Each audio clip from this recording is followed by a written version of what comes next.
होता है जब तेज रफ्तार, लापरवाही और सोशल मीडिया ये तीनों मिल जाएं। आज हम बात करेंगे एक ऐसी दर्दनाक कहानी की जिसको सुनकर आपकी भी रूह कांप जाएगी, जिसने हैशटैग पूरे दिल्ली को हिलाकर रख दिया। ये कहानी शुरू होती है 3 फरवरी 2026 से। दिल्ली के द्वारिका में एक सामान्य सुबह भयंकर दर्द में बदल गई जब 23 साल के साहिल धनेशरा अपनी बाइक पर ऑफिस जा रहे थे और सामने से आती एक स्कॉर्पियो एसयूवी ने उसे जोरदार टक्कर मार दी। पुलिस के मुताबिक एसयूवी को चला रहा था एक नाबालिग, जिसके पास ना तो कोई वैध लाइसेंस था और ना ही कोई सुरक्षा। उसके साथ उसके बगल में बैठी थी उसकी बहन, जो उसकी रील को रिकॉर्ड कर रही थी। और यह सब हुआ सोशल मीडिया की रील बनाने के चक्कर में। साहिल एक बीबीए का छात्र था जो यूके में आगे पढ़ाई करने के लिए जाना चाहता था। बड़े बड़े सपने थे, एक माँ का इकलौता बेटा, पूरे खानदान का लौता बेटा और अपनी माँ का सहारा। लेकिन सोशल मीडिया पर रील बनाने की सनक ने उसको उसकी मां से छीन लिया। साहिल की मां इन्ना माकन एक सिंगल मदर हैं और आज आप सबसे न्याय की मांग कर रही हैं। वो कहती हैं कि ये सिर्फ हादसा नहीं है, ये एक आपराधिक लापरवाही है और इससे हम सबको सबक लेना चाहिए। लेकिन दोस्तों, दिल दहलाने वाली बात यह है कि आरोपी नाबालिग को जुवेनाइल जस्टिस बोर्ड ने सिर्फ ये कहते हुए छोड़ दिया, ये कहते हुए अंतरिम जमानत दे दी कि उसकी 10 फरवरी को बोर्ड की परीक्षा है।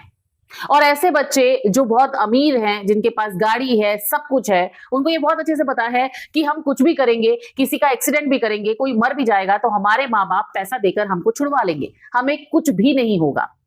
और इसी बात का दुख है कि आज सिस्टम को अपने सहूलियत के अनुसार लोग तोड़ मरोड़ पाते हैं और जो गरीब लोग होते हैं, ज्यादा पैसा नहीं होता जिनके पास, वो खाली न्याय की दुहाई करते ही रह जाते हैं। आज इन्ना माकन यही लोगों से गुजारिश कर रही हैं कि मेरे बेटे को न्याय दिलवाने में मेरी मदद कीजिए, क्योंकि इन्ना के अकॉर्डिंग जब उन्होंने एफआईआर दर्ज करवाई तब उसकी एज 19 साल लिखी गई थी, लेकिन बाद में उसकी एज कम हो गई। उसके बगल में उसकी बहन बैठी थी जो उसकी रील को रिकॉर्ड कर रही थी। उनका कहना है कि इस तेज रफ्तार स्कॉर्पियो की स्पीड इतनी तेज थी कि जब उनके बेटे को टक्कर लगी वो ऑन द स्पॉट डेथ हो गई उसकी, लेकिन आगे जाकर भी वो गाड़ी जो थी ना, वो ढंग से रुक नहीं पाई। उसने एक और गाड़ी को टक्कर मारी जिस गाड़ी के परखच्चे उड़ गए थे। और ये जो बच्चे हैं ये समझते हैं कि हमारे माँ बाप हमें बचा लेंगे, हम कुछ भी करके सेफ हो जाएंगे। तो आज मैं आप लोगों से ये रिक्वेस्ट करती हूं कि मेरे बेटे को न्याय मिलना चाहिए, मेरा साथ दीजिए और मेरे बेटे को न्याय दिलवाने में मेरी मदद कीजिए। तो दोस्तों, यहां पर एक बात तो हमें साफ पता चलती है कि जब सामने वाली पार्टी अमीर होती है तो उसके लिए रूल्स कुछ अलग होते हैं, उसके लिए रूल्स उसके अकॉर्डिंग होते हैं, और जो गरीब होते हैं या जो नॉर्मल लोग होते हैं उनके लिए रूल्स बिल्कुल अलग होते हैं। ये कब तक चलेगा?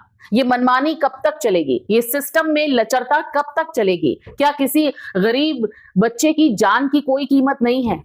क्या उसको कोई न्याय नहीं दिलवा पाएगा? आज मैं भी आपसे अपने इस वीडियो के जरिए यही सवाल पूछना चाहती हूं, क्योंकि ऐसी ही कुछ चीजें हमने और आपने भी अपनी लाइफ में जरूर फेस की होंगी कि जो ज्यादा ताकतवर है उसके साथ सिस्टम हमेशा खड़ा है, लेकिन जो कम ताकतवर है उसको सिस्टम ने हमेशा अकेला छोड़ दिया है।